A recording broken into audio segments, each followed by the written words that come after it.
Assalamualaikum warahmatullahi wabarakatuh. Alhamdulillahi rabbil alamin. La yas'amu min kathrati su'ali wat talab. Subhanahu idza su'ila a'ta wa ajab. Wa idza lam yus'al ghadib. Yu'ti ad-dunya liman yuhibbu wa man lam yuhibb. Wa la yu'ti ad-dina illa liman ahabba wa raghib. Ashhadu an la ilaha illallah wahdahu la syarika lah. Lahul mulku wa ilaihil munqalib.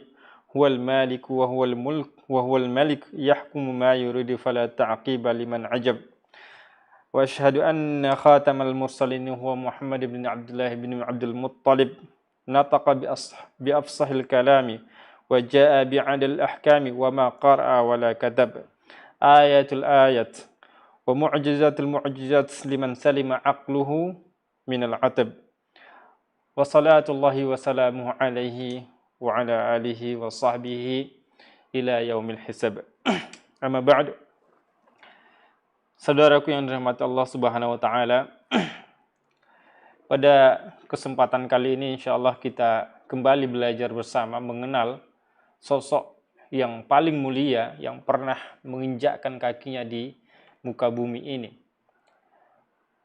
Di mana pada kesempatan ini kita akan kembali membaca kitab Syarhul Syama'ilun Nabi sallallahu alaihi wasallam atau Syama'il al-Muhammadiyah. Karangan Abu Isa Muhammad bin Isa At-Tirmidzi. Yaitu Imam Tirmidzi salah satu penulis kitab hadis Sunan At-Tirmidzi atau Jami'ut Tirmidzi. Sebelumnya kita sudah mempelajari bagaimana ciri-ciri Nabi Shallallahu Alaihi Wasallam secara fisik, bagaimana tinggi Nabi Shallallahu Alaihi Wasallam, bagaimana rambut Nabi Shallallahu Alaihi Wasallam, bagaimana cara berjalan Nabi Shallallahu Alaihi Wasallam, dan sekarang kita akan mengenal Nabi Shallallahu Alaihi Wasallam dari tanda-tanda kenabian beliau. Di pertemuan ini, di bab ini tentunya, yaitu bab tentang fi khatamin nubuwah, tentang tanda-tanda kenabian Nabi Sallallahu Alaihi Wasallam. Apa sih tanda-tanda bahwa Muhammad Sallallahu Alaihi Wasallam adalah seorang Nabi?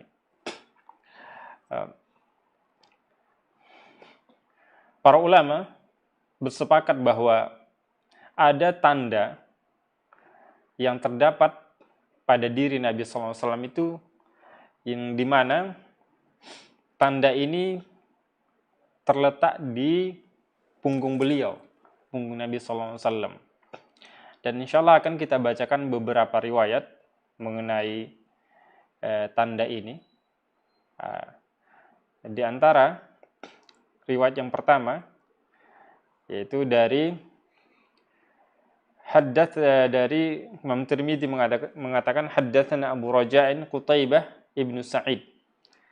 Qala Qutaibah ini menceritakan haddatsana Hatim ibnu Ismail, menceritakan bahwa dia berkata, katanya Hatim bin Ismail menceritakan kepada kami. Kemudian selanjutnya Anil Ja'di Ibn Abdurrahman. Kemudian Ja'd bin Abdurrahman menceritakan kepada Hatim. Qala sami'tu Sa'id ibn Yazid. Kemudian Al-Ja'd bin Abdurrahman berkata, aku mendengar Sa'id bin Yazid yaqulu berkata, dhahabat bi khalati ila Nabi sallallahu alaihi wasallam. Sa'id bin Yazid mengatakan, aku dibawa oleh bibiku kepada Nabi sallallahu alaihi wasallam. Dibawa artinya digendong oleh bibinya, kemudian dibawa kepada Nabi SAW. Faqalat, kemudian bibinya mengatakan, ya Rasulullah, inna bini ukhti waj'un. Jadi ketika itu Said masih kecil, digendong, lagi sakit. Kemudian bibinya mengatakan kepada Rasulullah, wahai Rasulullah, ini anak adikku atau anak kakakku, karena ukhti itu bisa digunakan untuk adik atau kakak perempuan. Jelasnya ini anak saudara perempuanku lagi sakit. Beliau bibinya ngomong kepada Rasulullah. Famasaha ra'si wa da'a li bil barakah. Kemudian Sa'id mengatakan, Nabi SAW itu mengusap kepalaku. Wa da'a li bil barakah. Kemudian Nabi SAW mendoakanku keberkahan. Wa tawadda'a. Kemudian Nabi SAW berwudu. Fasharibtu min wudu'ihi. Kemudian kata Sa'id bin Yazid ini, aku meminum sisa wudhu Nabi SAW. Jadi ketika Nabi SAW berwudu, ada sisa air wudhunya diminum oleh Sa'id radhiyallahu anhu. Wa qumtu khalfa dhahri. Kemudian karena dia masih anak-anak, dia nggak ngerti istilahnya apa namanya, sopan santun dan seterusnya. Akhirnya dia berdiri, kemudian tepat di belakang Nabi SAW. Fanadhartu ilal khatam baina kaitifaihi. Kemudian aku melihat ada khatam, ada tanda kenabian di antara dua pundak Nabi SAW. Sallallahu alaihi wasallam. Fa idza huwa mistu zirril hajalah. Dan ternyata tanda ini, tanda kenabian yang terdapat di punggung Nabi ini itu seperti zirril hajalah. Zir hajalah itu adalah seperti telur burung, ukuran telur burung. Jadi ceritanya ketika Sa'id bin Yazid ini sakit, kemudian karena lagi sakit, dia dibawa kepada Rasulullah, dibawa oleh bibinya agar didoakan. Seperti itu.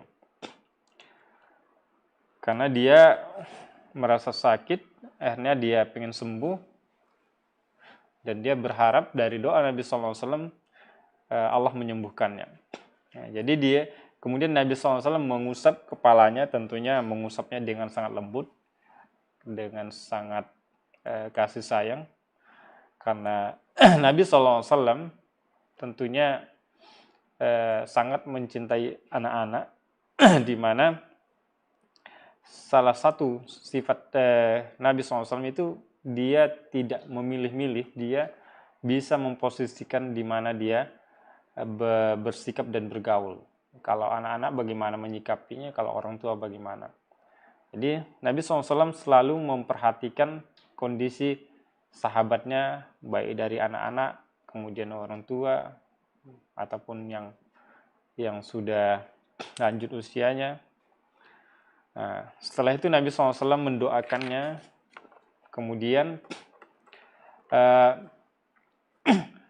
setelah itu Nabi SAW setelah Nabi berdoa, mendoakan keberkahan untuk Sa'ib ini, di dalam riwayat-riwayat yang lain yang diriwayatkan oleh Ju'aid bin Abdurrahman bahwasanya beliau melihat ra'aitu Sa'ib ibn Yazid ibn Arba'in wa Tis'in. Jadi murid Sa'ib yang bernama Ju'aid bin Abdurrahman mengatakan, aku melihat Sa'ib yang seorang sahabat yang masih kecil ini, yang ketika itu masih waktu sakit dibawa oleh bibinya ke Nabi. Setelah berapa puluh tahun lamanya, tentunya setelah kematian Nabi, setelah itu Sa'ib sudah berumur 90 tahun, 94 tahun. Dan dia dalam kondisi jaldan mu'tadilan. Kondisi kulitnya itu masih normal. Artinya tidak keriput, tidak berkerut. Faqala qad alimtu ma mutti'tu bihi sam'i wa basari illa bidu'ai Rasulullah sallallahu alaihi wasallam. Kemudian Sa'id mengatakan, aku mengetahui bahwa aku diberikan kenikmatan mendengar, melihat.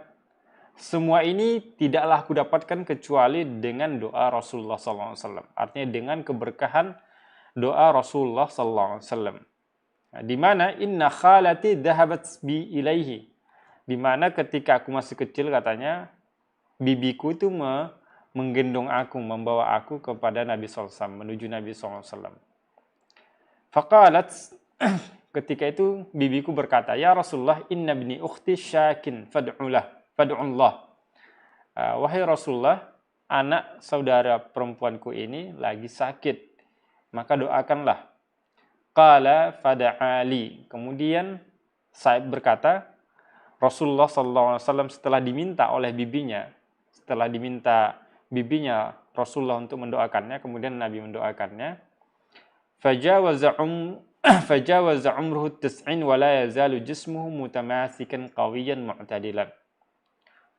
Setelah didoakan oleh Nabi SAW dan dia mendapatkan keberkahan selain umur dan fisik yang luar biasa. Padahal ketika itu Sa'ib itu lagi sakit. Tapi setelah doa Nabi, dia selama umurnya 94 tahun dia dalam kondisi fisiknya yang kuat dan normal. Artinya tidak keriput, tidak lemas, tidak lemah. Sehingga nikmat ini yang didapatkan oleh Sa'ib ini, dia mengakuinya bahwa ini adalah setelah Nabi SAW mendoakanku, katanya. Sehingga dia falaysa fihi hudbah awin hina, dan dia tidak pernah merasa kayak orang tua normal, orang tua secara umum gitu. Dimana orang tua itu kalau udah tua ya berjalannya bungkuk dan seterusnya. Dan dia tidak merasakan hal itu. Wala yazalu yatamatta'u bisam'ihi wa basarihi, dan dia masih saja dalam keadaan normal, pendengarannya normal, penglihatannya normal, padahal umurnya sudah 90-an tahun. Dan itulah katanya bi barakati da'watin Nabi sallallahu alaihi wasallam. Ini semuanya karena berkah doa Nabi sallallahu alaihi wasallam.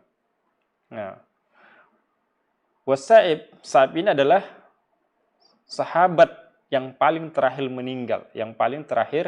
meninggal di Madinah. Artinya karena dia masih anak-anak sekali, masih kecil sekali ketika Nabi SAW diutus, kemudian Nabi meninggal, dia kan masih kondisi kecil juga. Nah, sehingga umurnya 90-an tahun itu tidak ada lagi sahabat yang hidup kecuali dia yang terakhir. Nah, inilah karena berkah doa Nabi sallallahu alaihi wasallam. Kemudian Sa'ib mengatakan wa tawaddaa fasyaribtu min wudu'ihi. Nabi sallallahu alaihi wasallam berwudu, kemudian aku meminum sisa wudu Nabi sallallahu alaihi wasallam. Tentunya sisa wudu Nabi yang misalnya Nabi berdua membasuh mukanya dan itu berjatuhan airnya, Sa'ib ketika itu minum air sisa Nabi SAW. Di mana air-air itu adalah telah menyentuh kulit-kulit Nabi SAW, tubuh Nabi SAW, muka Nabi SAW. Tentunya ini adalah tabarruk, dan ini hukumnya tentunya tidak bisa disamakan dengan selain Nabi SAW. Di mana banyak sekali nas-nas yang menyatakan bahwa boleh bertabarruk kepada Nabi sallallahu alaihi wasallam. Dan ini tentunya wala yutabarrak bi ahadin ghairihi sallallahu alaihi wasallam, wala bi sya'ri ahadin ghairihi, wala bi arakin ahadin ghairihi. Tentunya tidak boleh bertabarruk kepada selain Nabi sallallahu alaihi wasallam. Apalagi misalnya seperti ini terjadi bahwa Sa'ib itu dia meminum sisa wudhu Nabi SAW. Jadi tidak bisa disamakan dengan misalnya kalau misalnya ada orang sekarang kita anggap yang paling alim, yang paling berilmu, yang paling banyak ibadahnya, kemudian kita minum sisa wudhunya itu, maka itu tidak boleh. Karena ini kekhususan Nabi SAW. Artinya apa? Sederhananya seperti ini. Kalau misalnya tabaruk seperti itu kepada selain Nabi boleh, maka kenapa tidak ada sahabat, tidak ada riwayat satupun yang menceritakan bahwa bertabaruk kepada Abu Bakar radhiyallahu anhu. Padahal Abu Bakar adalah orang yang paling mulia setelah Nabi SAW dan para anbiya, para nabi yang lain. Jadi derajat Abu Bakar itu adalah manusia terbaik setelah Nabi Muhammad, kemudian para nabi yang lain, baru Abu Bakar. Artinya tidak mungkin ada yang terbaik setelah Abu Bakar di zaman saat ini.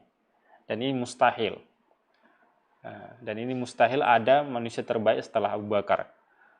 Nah, artinya apa? Sedangkan Abu Bakar aja tidak dijadikan untuk tempat tabarruk, mencari berkah, seperti halnya Nabi SAW, apalagi orang yang hidup saat ini gitu. Kemudian Sa'ib mengatakan, wa qumtu khalfa dhahrihi sallallahu alaihi wasallam. Kemudian aku berdiri tepat di belakang Nabi sallallahu alaihi wasallam. Jadi tentunya anak-anak, sebagaimana yang sudah kita jelaskan tadi, bahwa anak-anak itu ya merasa tidak ada beban ya. Ketika dia berdiri kemanapun dia, tidak ada yang melarang, tidak ada yang menghardik gitu. Sehingga dia bebas. Kalau anak-anak itu bebas ya ketika itu dia berdiri tepat di punggung Nabi SAW, di belakang Nabi SAW, dan dia melihat ada tanda kenabian. Fanazartu ilal khatami baina katifaihi. Dan aku melihat, katanya, melihat ada tanda kenabian di belakang atau di pundak Nabi SAW. Tepatnya di antara kedua pundak Nabi SAW. Faidah huwa mislu ziril hajalah. Kemudian Sa'ib mengatakan tanda kenabian itu bentuknya seperti burung, seperti telur burung. Ukurannya seperti telur burung gitu. Tentunya ini adalah bukan persis seperti telur burung, tapi mendekati gitu, mirip seperti telur burung ukurannya. Dan insya Allah akan kita baca beberapa riwayat berikutnya bahwa bentuk kenabian yang terdapat di punggung Nabi itu adalah ya memang seukuran genggaman tangan, artinya seukuran telur gitu, telur burung. Kemudian di hadis berikutnya, haddatsana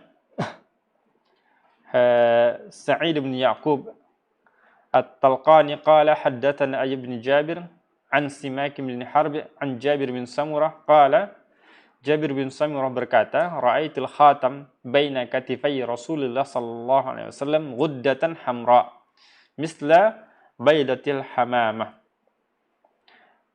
Jabir bin Samurah radhiyallahu anhu mengatakan, aku melihat ada tanda kenabian di antara kedua pundak Nabi sallallahu alaihi wasallam.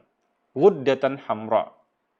Dia berbentuk seperti gumpalan merah. Ghuddatul hamra. Ada gumpalan merah seperti seukuran telur burung merpati. Jadi warnanya itu, kata Jabir bin Samurah, itu seperti warnanya itu merah. Jadi akan ada riwayat lagi kita akan baca bahwa warna itu persis seperti warna kulit Nabi SAW. Kulit Nabi itu ya putih kemerahan gitu, putih yang ada merahnya, yang agak coklat gitu.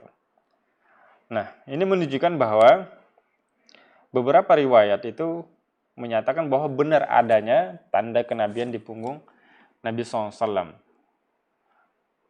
Kemudian di dalam hadis yang lain, an Asim bin Umar bin Qatadah an jaddatihi Rumaisah radhiyallahu anha qalat. Dari Asim bin Umar bin Qatadah, kemudian dari neneknya Rumaisah radhiyallahu anha berkata, sami'tu Rasulullah sallallahu alaihi wasallam. Aku mendengar Rasulullah sallallahu alaihi wasallam. Kemudian dia mendengarkan Nabi itu dalam kondisi dekat dengan Nabi. Kemudian katanya, walau asya'u an aqabbil al-khatam alladhi baina katifaihi min qurbihi la fa'altu. Jadi karena dekatnya nenek Asim ini kepada Nabi, mendengarkan sabda Nabi sallallahu alaihi wasallam ketika Nabi sallallahu alaihi wasallam berkata, li Sa'din bin Mu'adz yauma mata ihtazza lahu 'arsyur rahman. Jadi pernah Nabi sallallahu alaihi wasallam berkata, ihtazza lahu arsyur rahman. Jadi Nabi mengatakan ini ketika Sa'ad bin Mu'ad meninggal, Nabi mengatakan ihtazza limautihi lahu arsyur rahman. Arsyur rahman, arash Allah Subhanahu wa taala itu bergetar ketika Sa'ad bin Mu'ad meninggal. Nah, ketika Nabi SAW mengatakan kalimat ini, posisi Rumaisah, nenek Asim tadi itu sangat dekat kepada Nabi SAW. Sangat dekat. Saking dekatnya, dia mengatakan, walau asya'u an uqabbil al-khatam alladhi baina katifaihi min qurbihi la fa'altu. Jadi seandainya aku mau, aku bisa mencium tanda kenabian Nabi SAW. Artinya saking dekatnya jaraknya, dia bisa mencium tanda kenabian yang ada di pundak Nabi SAW. Karena saking dekatnya. Jadi dia mengatakan itu untuk mengungkapkan bahwa dia itu sangat dekat dengan Nabi SAW ketika mendengarkan Nabi berkata, ihtazza lahu arsyur rahman. Nah, ini menunjukkan bahwa hadis ini menunjukkan bahwa Nabi SAW itu benar memiliki ada tanda kenabian di pundaknya, yaitu di antara pundaknya, tepatnya di punggung Nabi SAW. Kemudian di hadis berikutnya, Haddatsana Ahmad bin Abdah Ad-Dabbi wa Ali bin Hujr wa ghairu wahid. Qalu, mereka berkata, Haddatsana Isa bin Yunus an Umar bin Abdullah maula Ghufrah qala, Haddatsani Ibrahim bin Muhammad min waladi Ali bin Abi Talib. Jadi kemudian Ibrahim bin Muhammad bin Ali. Jadi Ali bin Abi Talib memiliki istri dari suku Hanafiyah. Setelah Fatimah radhiyallahu anha, anak Rasulullah meninggal, kemudian Ali bin Abi Talib menikah dengan seorang wanita dari suku Hanafiyah. Kemudian melahirkan yang dinamai dengan Muhammad. Kemudian Muhammad ini memiliki anak namanya Ibrahim. Kemudian dia menceritakan, qala kana Aliun, dia menceritakan bahwa kakeknya Ali, idza wasafa Rasulullah sallallahu alaihi wasallam fadzakara al-hadits bitulih.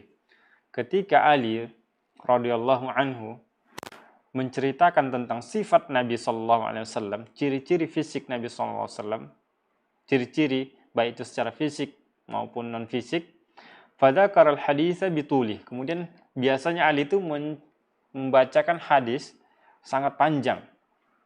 Wa qala baina katifaihi khatamun nubuwah wa huwa khatamun nabiyyin.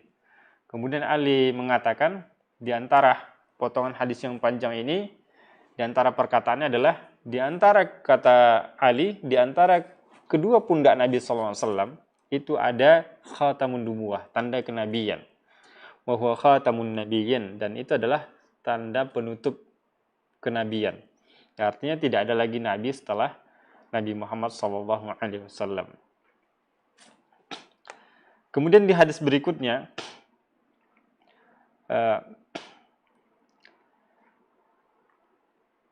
Haddatsani Muhammad bin Bashar qala haddatsana Abu Asim qala haddatsana Azrah ibn Thabit qala haddatsani Ilba ibn Hamrah al-Yashkuri qala haddatsani Abu Zaid Amr bin Akhtab al-Ansari qala Abu Zaid Amr bin Akhtab al-Ansari ini berkata, qala li Rasulullah berkata kepadaku. Rasulullah sallallahu alaihi wasallam, kata Abu Zaid bin Amr bin Akhtab ini beliau mengatakan bahwasanya Rasulullah itu berkata kepadaku, ya Aba Zaid, wahai Abu Zaid, wahai ayah Zaid, udunu minni, mendekatlah kepadaku. Famsah dhahri, kemudian usaplah punggungku, kata Nabi SAW. Famasahtu dhahrahu, kemudian aku pun mengusap punggung Nabi SAW. Kata Abu Zaid, fawaqa'at asabi'i 'alal khatam, kemudian jari-jariku menyentuh tanda kenabian, tanda-tanda kenabian. Qultu wa mal khatam? Kemudian aku mengatakan, apa ini khatam ini? Qala sya'aratun mujtami'atun. Beliau mengatakan adalah ada rambut-rambut yang menggumpal, yang tumbuh di situ. Ada rambut-rambut tumbuh yang menumpuk di situ. Jadi ketika Rasulullah SAW dari hadis ini kita akan bacakan faidah, ada beberapa faidah yang bisa kita ambil pelajaran. Ketika Nabi SAW mengatakan, ya Aba Zaid, nah, ya Aba Zaid, wahai Abu Zaid. Ya, kalau bahasa Indonesia biasanya wahai ayah Fulan, wahai bapak Fulan, gitu. Jadi Nabi SAW tidak memanggil namanya, dia memanggil kamu ayah si Fulan, gitu. Seperti halnya kita misalnya ada seorang, misalnya Ibrahim punya anak namanya misalnya Ismail. Nah, jadi kita manggil Ibrahim itu Abu Ismail atau ayah Ismail, wahai ayah Ismail atau wahai bapak Ismail. Jadi Nabi SAW itu mengajarkan kepada kita bahwa memanggil orang itu ya untuk lebih akrab itu memanggil nama anaknya gitu. Yang tentunya ini adalah dilakukan oleh Nabi SAW itu untuk menjaga persahabatan, kemudian menjaga kesantunan, agar orang yang kita panggil itu merasa nyaman dengan kita. Kemudian Nabi SAW mengatakan, udunu minni, mendekatlah kepadaku wahai Abu Zaid. Wa qawlu famsah dhahri, kemudian usaplah punggungku. Akhirnya Abu Zaid pun mengusap punggung Nabi SAW. Kemudian beliau mengatakan, fawaqa'at asabi'i 'ala khatam. Kemudian tanganku, jari-jariku ternyata menyentuh khatam tadi, tanda kenabian tadi. Jadi ketika dia mengusap-usap punggung Nabi SAW dan ternyata tidak sengaja dia menyentuh tanda kenabian Nabi SAW yang terdapat di pundak atau di punggung Nabi SAW.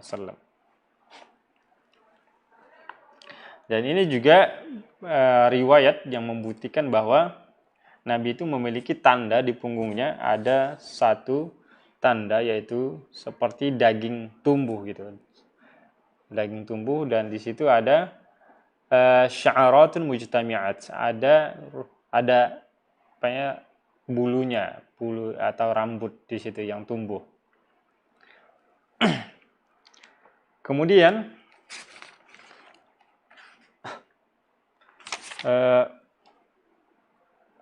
di dalam hadis berikutnya, ini cukup panjang, hadis Salman Al-Farisi radhiyallahu anhu,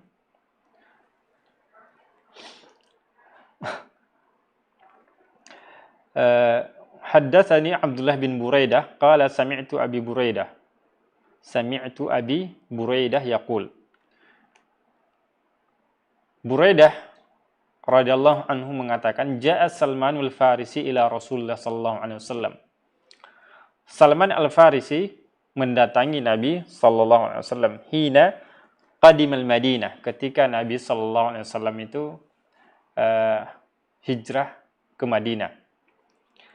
Bima'idatin 'alaiha rutab. Kemudian Salman ini mendatangi Nabi setelah Salman mendengar bahwa Nabi pindah ke Madinah. Kemudian dia pun, Salman ini, membawakan kurma rutab, kurma yang masih basah atau kurma yang masih baru dipetik dari pohonnya, dibawakan oleh Salman di atas nampan, kemudian diserahkan kepada Nabi SAW.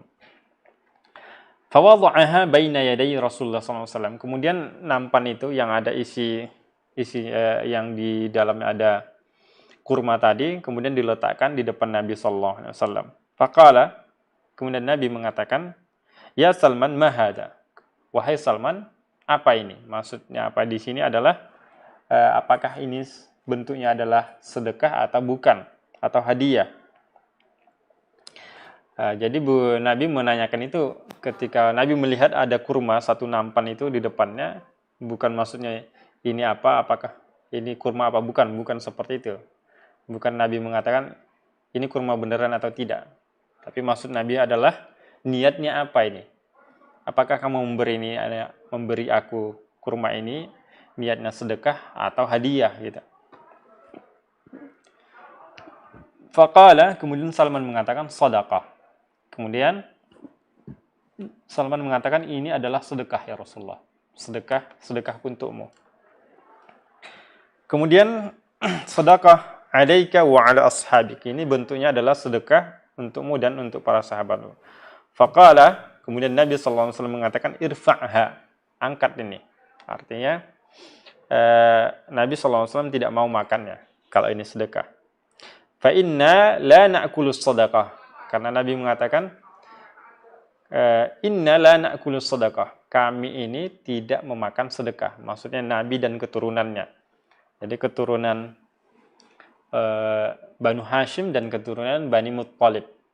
Ini tidak boleh makan sedekah. Qala farafa'aha. Kemudian Salman pun mengangkat kurma tadi dari hadapan Nabi SAW. Faja'al ghad bimislihi. Kemudian Salman pada hari berikutnya, besoknya, dia datang lagi kepada Nabi SAW. Dengan membawa kurma yang sama. Dengan membawa kurma yang basah juga. Jadi hari berikutnya dibawa lagi setelah sebelumnya kurmanya sudah dimakan oleh teman Nabi SAW, oleh para sahabat Nabi SAW. Kemudian besoknya datang lagi, bawa kurma lagi gitu. Fawada'ahu baina yaday Rasulullah SAW. Kemudian diletakkan lagi oleh Salman di hadapan Nabi SAW. Faqala ma hadha ya Salman. Kemudian Nabi mengatakan, apa ini Salman? Maksudnya apakah ini sedekah atau bukan? Faqala hadiyah. Kemudian Salman mengatakan ini hadiah laka ya Rasulullah. Ini hadiah untukmu wahai Rasulullah. Faqala Rasulullah sallallahu alaihi wasallam li ashabihi ubsutu. Kemudian Rasulullah mengatakan kepada sahabatnya, ubsutu, maksudnya silahkan dimakan. Summa nadara ilal khatam ala dhahri Rasulullah sallallahu alaihi wasallam fa amana bih. Kemudian setelah Salman mengatakan tadi bahwa kurma yang dibawa oleh Salman itu adalah hadiah bukan sedekah, maka Nabi pun ikut makannya. Nabi mempersilahkan kepada sahabatnya untuk makannya dan Nabi ikut makannya. Kemudian setelah itu Salman melihat tanda kenabian yang ada di punggung Nabi SAW. Kemudian setelah itu Salman pun beriman kepada Nabi SAW. Karena Salman ini punya cerita panjang sebelum bertemu Nabi SAW. Di mana dia pernah menjadi budak yang dijual belikan. Makanya dia bertemu Nabi SAW itu umurnya sudah agak tua. Di mana Salman ini dia itu pencari kebenaran. Dia mencari, awalnya dia adalah seorang majusi yang tugasnya itu adalah menghidupkan api karena orang majusi menyembah api. Dan dia adalah anak orang yang terpandang di kaumnya, sehingga tugasnya adalah selalu menjaga api agar tidak padam untuk disembah oleh kaumnya. Karena dia tidak puas dengan hal itu, dia tidak merasa nyaman menyembah api, akhirnya dia pun pergi, kemudian dia masuk agama Nasoro, karena dia tinggal bersama pendeta Nasrani. Nah, setelah itu dia pun tidak nyaman dengan agama itu, akhirnya dia mencari agama yang lain, sehingga dijual belikan, dia pun tinggal bersama orang Yahudi.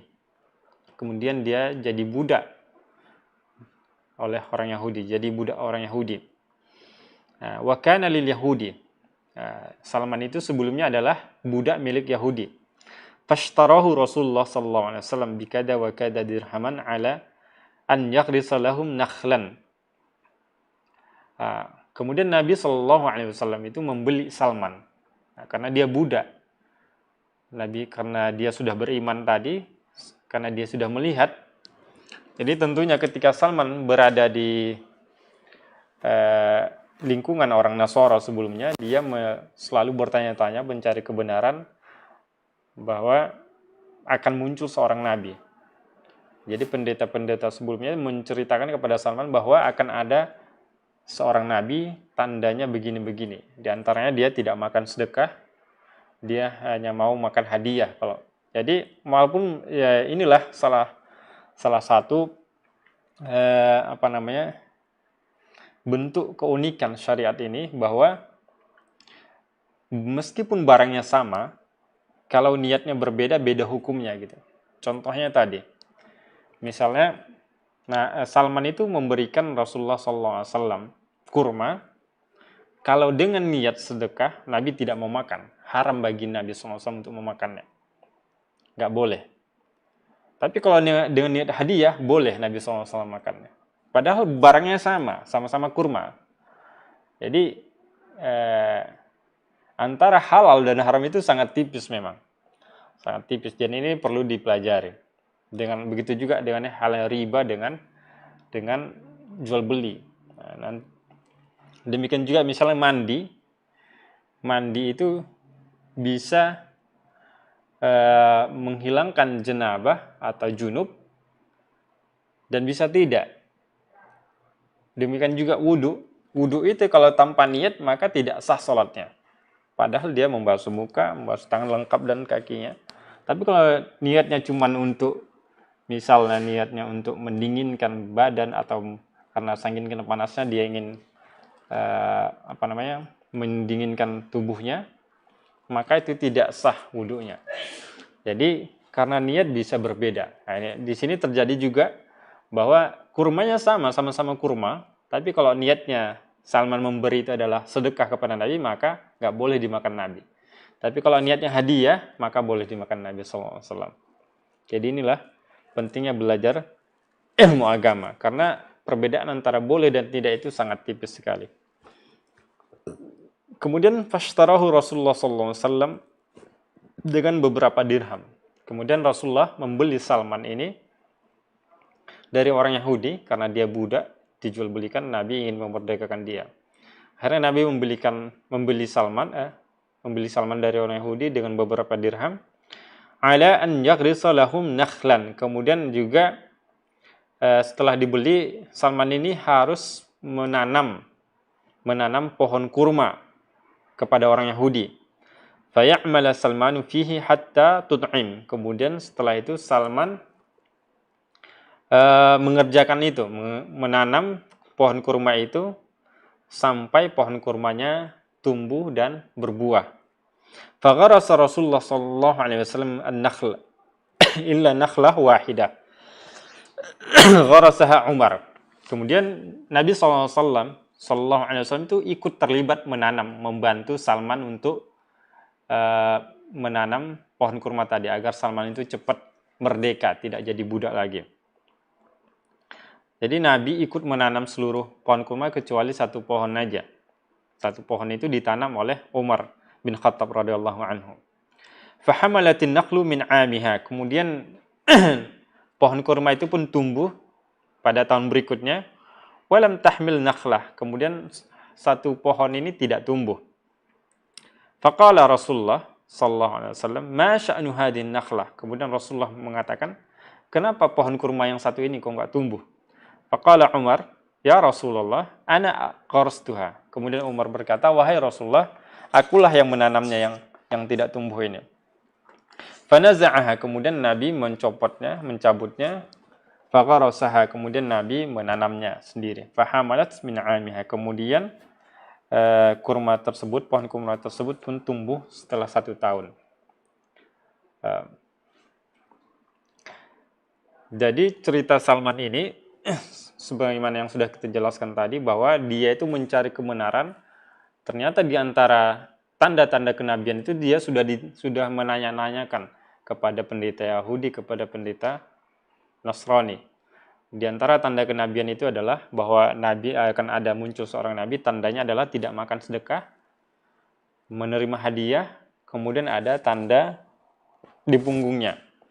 Dan Salman radhiyallahu anhu setelah membuktikan itu, bahwa dia hari pertama ketika bertemu Nabi membawakan kurma, katanya ini adalah sedekah, Nabi nggak mau makan. Hari kedua membawakan kurma lagi, katanya ini adalah hadiah. Nabi akhirnya mau makan. Kemudian Salman juga minta izin kepada Nabi untuk melihat tanda kenabian di punggungnya. Dan Nabi SAW itu mempersilakannya untuk dilihat.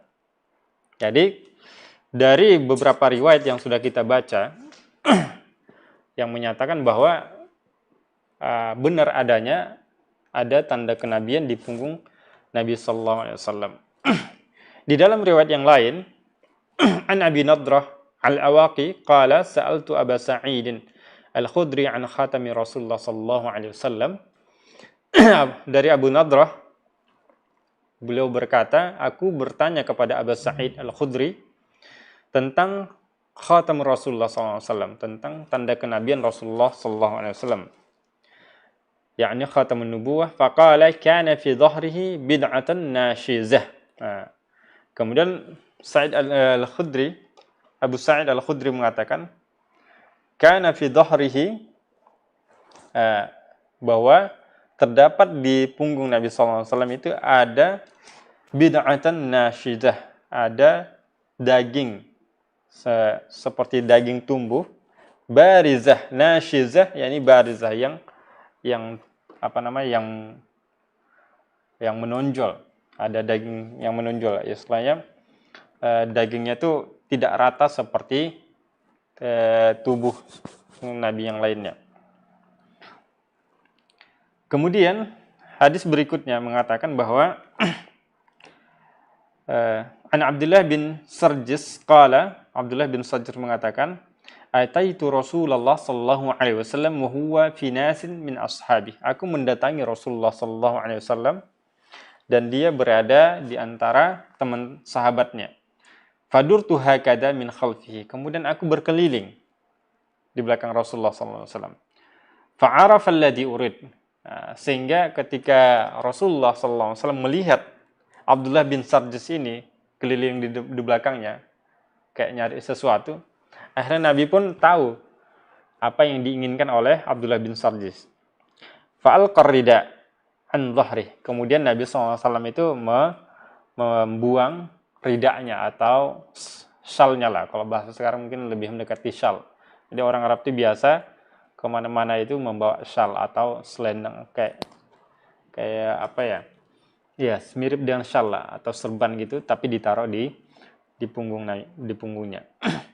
Faraitu mawdi'al khatam 'ala katifaihi. Kemudian Abdullah bin Sarjis ini melihat ada tanda kenabian di antara kedua pundaknya. Mislal jumu' haulaha khilalun ka'annaha sa'alil. Jadi aku melihat tanda kenabian itu katanya adalah seperti jumu', gumpalan atau genggaman, seukuran genggaman tangan seperti ini.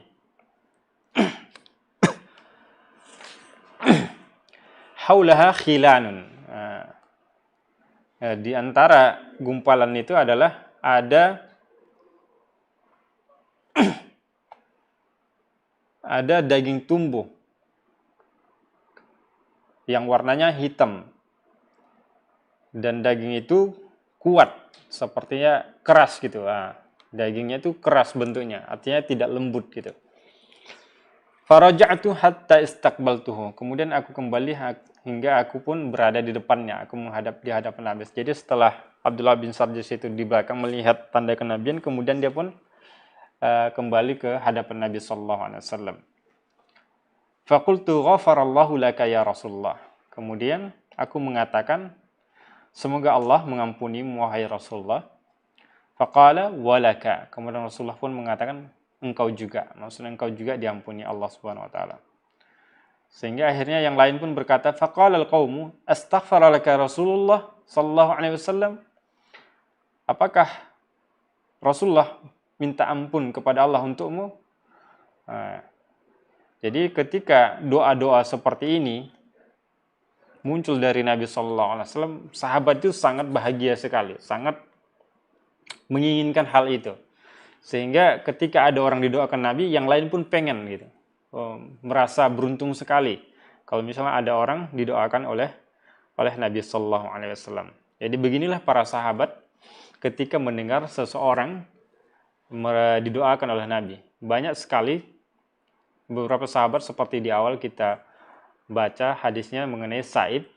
Sa'ib itu didoakan oleh Nabi SAW keberkahan, dan ternyata setelah umur 90-an tahun dia masih sehat walafiat, kuat fisiknya dan tidak keriputan, ya, padahal umurnya sudah 94 tahun gitu. Nah, itulah karena berkat doa Nabi SAW. Kemudian terakhir sebelum kita akhiri, ada faedah yang perlu kita perhatikan. Su'ilal Hafidz Burhanuddin Al-Halabi rahimahullah ta'ala. Al-Hafidz Burhanuddin rahimahullah ta'ala ditanya, apakah khatamun nubuwah min khasaisin Nabi SAW? Apakah tanda kenabian yang ada pada Nabi, yang di pundak Nabi yang sudah kita bahas tadi adalah itu khusus untuk Nabi SAW saja? Au kullu nabiin makhtumun bi khatamin nubuwah, atau semua nabi memiliki hal yang sama, memiliki tanda di pundaknya, di punggungnya. Fa ajaba, kemudian Hafidz Burhanuddin Al-Halabi menjawab, la astahdiru fi dzalika syai'an, lakin alladhi yadhharu annahu sallallahu alaihi wasallam khussa bi dzalika lima'anin. Aku tidak melihat, kata Burhanuddin Al-Halabi, aku tidak mengetahui tentang hal itu, tapi yang jelas bagiku, katanya, bahwa tanda kenabian yang terdapat di punggung Nabi SAW adalah khusus untuk Nabi SAW. Artinya para nabi lain tidak memilikinya. Annahu isyaratin ila annahu khatamun nubuwah. Karena kenapa Nabi sendiri yang memiliki tanda di punggungnya? Karena dia adalah penutup Nabi. Jadi khatamun itu sekaligus maknanya adalah penutup Nabi SAW. Walaysa kadzalika ghairuh. Sementara nabi-nabi yang lain sebelumnya kan bukan nabi terakhir gitu. Wali anna baban nubuwah khutima bih. Karena Nabi SAW itu adalah nabi terakhir. Fala yuftahu ba'dahu abadan. Karena maka tidak akan ada nabi setelahnya selamanya. Jadi ini adalah beberapa poin penting yang kita dapatkan pada pelajaran kali ini, bahwa Nabi itu Nabi Sallallahu Alaihi Wasallam itu memiliki tanda, ada tanda berbentuk gumpalan daging, kemudian riwayat yang lain mengatakan ada rambutnya juga, dan dia keras, dagingnya keras itu di pundak Nabi Sallallahu Alaihi Wasallam, di antara pundaknya.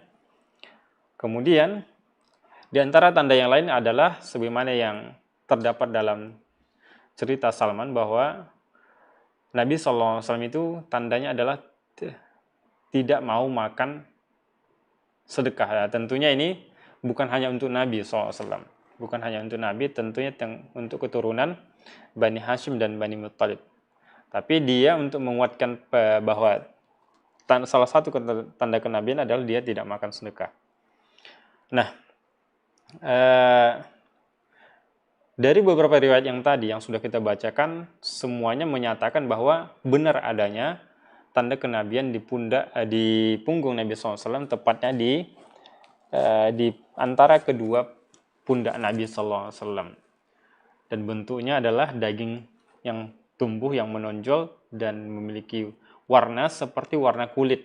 Jadi tidak berwarna aneh gitu, tidak beda warnanya dengan warna kulit Nabi SAW.